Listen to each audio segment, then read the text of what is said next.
साथियों नमस्कार।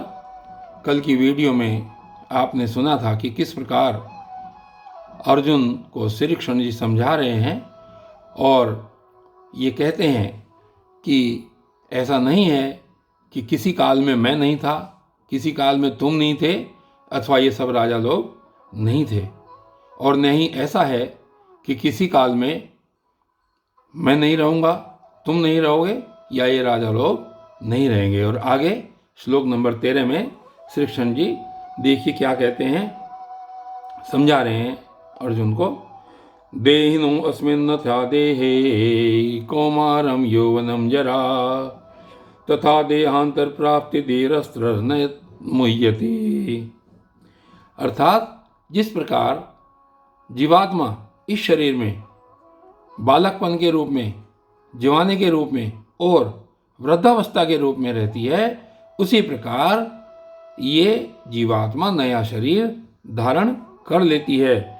इसलिए धीर पुरुष इस विषय में मोहित नहीं होते हैं।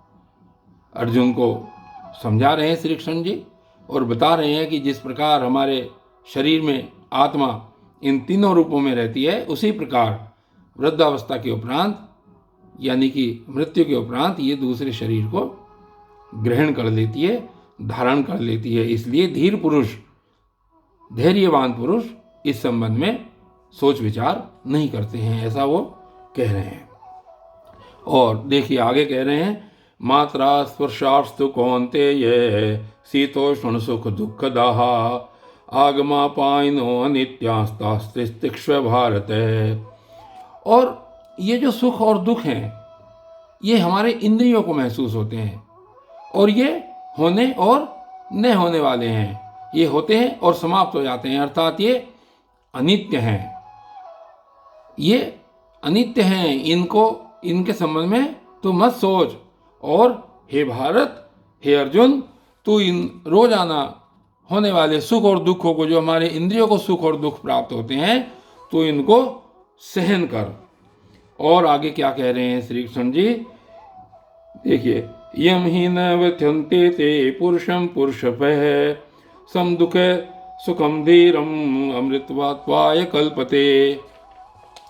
और ये कह रहे हैं क्योंकि हे पुरुष श्रेष्ठ, सुख दुख को समान समझने वाले, जो सुख दुख में समान रूप से रहता है, उस धीर पुरुष को ये इंद्रियों के विषय, ये सुख और दुख व्याकुल नहीं करते हैं, और वही पुरुष मोक्ष के योग्य होता है। इस प्रकार श्री कृष्ण जी समझा रहे हैं कि इस प्रकार जो हमारे इंद्रियों के सुख और दुख हैं, इस विषय में जो पुरुष मोहित नहीं होता है और जो इनको समान समझ करके सहन करता है, वही मोक्ष के योग्य होता है। और आगे क्या कहते हैं, देखिए श्लोक नंबर 16 में, ना सतो विद्यते भावो ना भावो विद्यते सतः उभयोरपि दृष्टोस्तत्वदर्शिभिः। और आगे क्या कह रहे हैं कि सत और असत के लक्षण बता रहे हैं। सत और असत यानी कि जो सत्य है, जो हमेशा रहने वाली वस्तुएं हैं, और असत हैं कि जो न रहने वाली वस्तुएं हैं, कि असत का कभी, असत्य की कभी सत्ता थी ही नहीं। अर्थात जो चीजें नष्ट होने वाली हैं, उनका कभी अस्तित्व था ही नहीं। और जो सत रहने वाली चीजें हैं, यानी कि जो हमेशा रहने वाली चीजें हैं, उनका कभी अभाव नहीं था। इस प्रकार इन दोनों ही प्रकार के चीजों को तत्वज्ञानियों द्वारा, अर्थात जो लोग इसको समझते हैं, उनके द्वारा ऐसे लक्षण कहे गए हैं, ऐसा कहा गया है। इस प्रकार अर्जुन को श्री कृष्ण जी ये समझा रहे हैं कि असत्य वस्तु का कभी अस्तित्व नहीं था, और जो सत्य वस्तु है, सत्य यानी कि परमानेंट रहने वाली वस्तु है, उसका कभी अभाव नहीं था।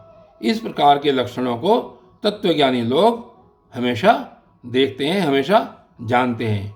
और कल के श्लोकों में श्री कृष्ण जी आगे क्या समझाते हैं अर्जुन को, ये कल जारी रहेगा। तब तक के लिए धन्यवाद।